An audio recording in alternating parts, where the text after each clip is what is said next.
రెండో రోజు తెలంగాణ అసెంబ్లీ సమావేశాలు కొనసాగుతున్నాయి. ప్రస్తుతం ఓట్ ఆన్ అకౌంట్ బడ్జెట్ పై చర్చ కొనసాగుతోంది. ప్రస్తుతం లైవ్ లో చూద్దాం.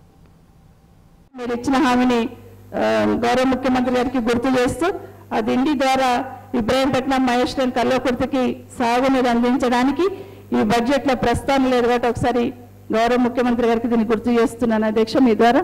దీంతో పాటు మిషన్ కాకతీయకు సంబంధించిన చెరువుల గురించి మాట్లాడే అధ్యక్ష.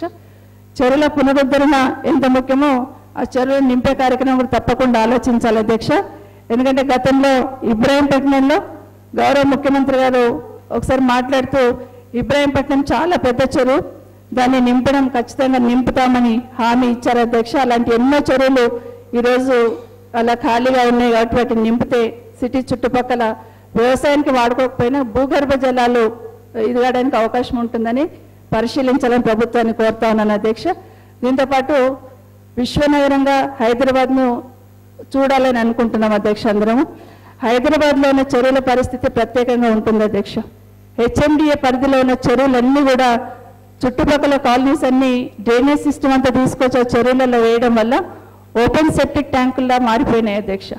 వాటి మీద ప్రత్యేకమైన దృష్టి పెట్టాలి, వాటికి ప్రత్యేకమైన ప్రణాళిక అవసరమని మాత్రం గౌరవ ముఖ్యమంత్రి గారి దృష్టికి తీసుకొస్తున్నాను అధ్యక్ష.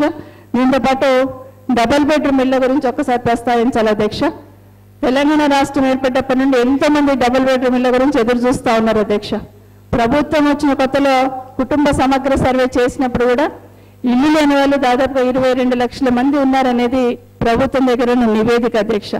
కానీ నిన్న బడ్జెట్ మీటింగ్లో మెన్షన్ చేసినప్పుడు 2,75,000 గత 4 సంవత్సరాల నుండి కడుతూనే ఉన్నాం అధ్యక్ష. ఈ 4 సంవత్సరాల నుండి కడుతున్నవే ఈ రోజు కూడా మెన్షన్ చేయడం జరిగిందని ఒకసారి గుర్తు చేస్తూ, కానీ ఈ డబుల్ బెడ్రూమ్ ఇళ్లకు అర్హత ఏంటనేది ఒక క్లారిటీ ఇవ్వకపోవడం వల్ల అధ్యక్ష ఎంతోమంది అప్లికేషన్ పెట్టుకుని ఎదురు చూస్తూ ఉన్నారు అధ్యక్ష. ఉదాహరణకి గతంలో GHM సెలక్షన్స్ జరిగిన తర్వాత రంగారెడ్డి జిల్లాలో ఉన్న 50 డివిజన్లకు సంబంధించిన వాళ్ళందరూ కూడా కలెక్టరేట్ దగ్గర అప్లికేషన్ పెట్టుకుంటే అధ్యక్ష 3,50,000 మంది డబుల్ బెడ్రూమ్ ఇళ్ల కోసం అప్లికేషన్లు ఓన్లీ 50 డివిజన్ వాళ్ళు పెట్టుకున్నారు అధ్యక్ష. మళ్ళీ ఇప్పుడు ఎలక్షన్స్ అయిపోయిన తర్వాత మీ సేవా కేంద్రాలలో కూడా మళ్ళీ అలాంటి అప్లికేషన్లే పెట్టుకుంటా ఉన్నారు అధ్యక్ష. కాబట్టి ఇప్పటికైనా